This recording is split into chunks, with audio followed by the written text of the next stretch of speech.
Assalamualaikum warahmatullahi wabarakatuh. Alhamdulillahirrabbilalamin. Assalatu wassalamu ala asrofil anbiya'i wal mursalin wa ala alihi wa sahbihi ajma'in. Amma ba'du.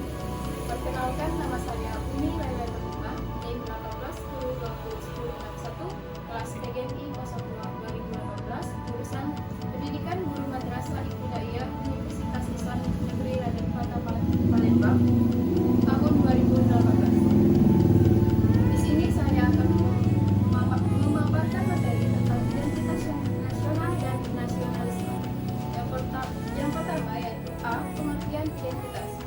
Identitas nasional memiliki arti sebagai ciri yang dimiliki setiap pihak yang dimaksud, yaitu suatu perbedaan atau perbandingan dengan pihak lainnya. Identitas nasional adalah kepribadian nasional atau jati diri nasional yang dimiliki suatu bangsa yang membedakan bangsa satu dengan bangsa lainnya. Identitas nasional dalam konteks negara tercermin dalam simbol-simbol kenegaraan seperti Pancasila, bendera merah putih, bahasa Indonesia, yaitu bahasa Indonesia. Yang kedua yaitu semboyan negara, yaitu Bhinneka Tunggal Ika. Yang ketiga dasar filsafat negara, yaitu Pancasila.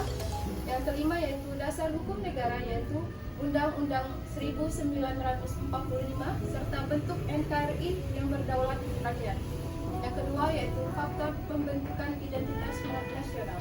Terdapat dua faktor penting dalam pembentukan identitas nasional, yaitu faktor primordial atau faktor kondisional.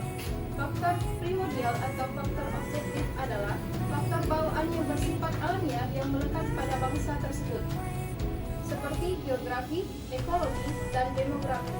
Sedangkan faktor kondisional adalah keadaan yang mempengaruhi terbentuknya identitas nasional. Faktor subjektif meliputi faktor historis, sosial, politik, dan kebudayaan yang dimiliki bangsa Indonesia. Selanjutnya yaitu identitas negara Indonesia. Setelah Indonesia lahir, maka dibentuklah terikat karakteristik negara Indonesia yang di dalamnya berisi identitas nasional Indonesia. Yang pertama yaitu bendera negara sang merah putih diatur dalam Undang-Undang Nomor 24 Tahun 2009 Pasal 4 sampai 24. Yang kedua, bangsa negara Indonesia. Bangsa Indonesia diikrarkan sebagai bangsa persatuan pada Kongres Pemuda II tanggal 28 Oktober 1928. Dan yang ketiga yaitu lambang negara Indonesia, Garuda Pancasila pada tanggal 13 Juli 1945 dalam rapat panitia perancang Undang-Undang 1945. Yang keempat yaitu unsur-unsur identitas nasional. Yang pertama yaitu suku bangsa. Suku bangsa merupakan golongan sosial yang khusus dan bersifat aktif, yaitu ada sejak lahir, yang sama golongannya, umur, dan jenis kelamin. Yang kedua yaitu agama dan kepercayaan. Bangsa Indonesia dikenal sebagai masyarakat yang memegang teguh ajaran agama. Agama yang ada di Indonesia meliputi Islam, Kristen, Katolik, Hindu, Buddha, dan Konghucu. Dan yang ketiga yaitu kebudayaan.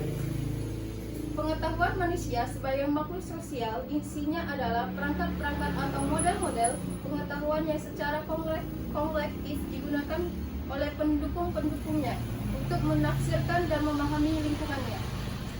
Yang keempat, bangsa. Bangsa merupakan unsur pendukung identitas nasional yang lain. Bangsa dipahami sebagai sistem pelambangan yang secara arbiter dibentuk atas unsur-unsur bunyi ucapan manusia.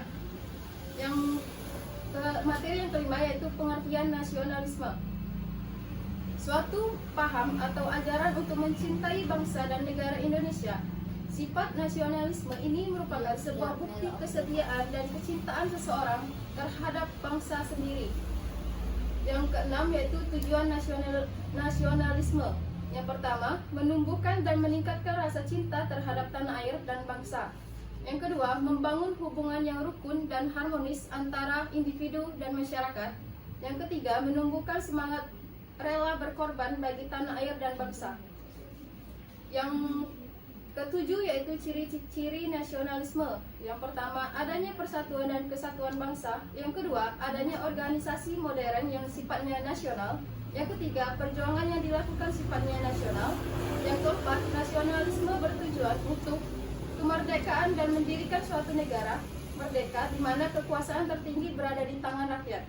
Dan yang terakhir yaitu nasionalisme lebih mengutamakan pikiran, sehingga pendidikan memiliki peranan penting dalam mencerdaskan kehidupan bangsa. Yang kedelapan yaitu bentuk-bentuk nasionalisme. Yang pertama, nasionalisme kewarganegaraan. Yang kedua, nasionalisme etnis. Yang ketiga, nasionalisme identitas. Yang keempat, nasionalisme budaya. Yang kelima, nasionalisme kenegaraan. Dan yang terakhir, nasionalisme agama. Materi yang terakhir adalah prinsip yang terkandung dalam nasionalisme. Yang pertama, prinsip kebersamaan. Yang kedua, prinsip persatuan dan kesatuan. Dan yang ketiga yaitu prinsip demokrasi. Mungkin itu saja presentasi dari saya. Terima kasih. Wassalamualaikum warahmatullahi wabarakatuh.